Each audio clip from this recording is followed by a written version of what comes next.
যারা এড়িয়ে যায় তারা কখনো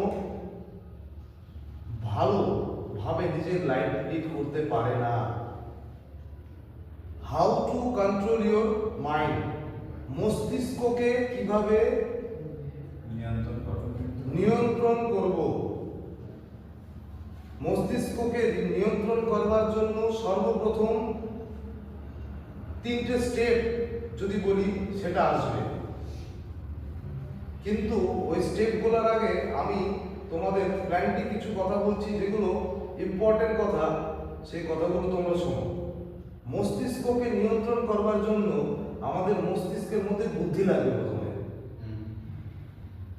খারাপ ভালোর পার্থক্য বুঝতে হবে। আজকালের ইয়াং জেনারেশন, ইউথ ইন্ডিয়ান খুব বাজে রাস্তায় যাচ্ছে। মোবাইল গেমিং অ্যাডিকশন, প্রতিদিন সন্ধ্যাবেলা পার্টি অ্যাডিকশন, প্রতিদিন, একদিন দুদিন নয়, প্রতিদিন অ্যাডিকশন। বিয়ার, মদ, যত ধরনের কেমিক্যাল, ড্রাগস রোজ। আজকালের ইউথ খুব খারাপ একটা জায়গায় গিয়ে পৌঁছে যাচ্ছে। এই ইউথকে বাঁচাইতে হইলে একটাই কর্তব্য,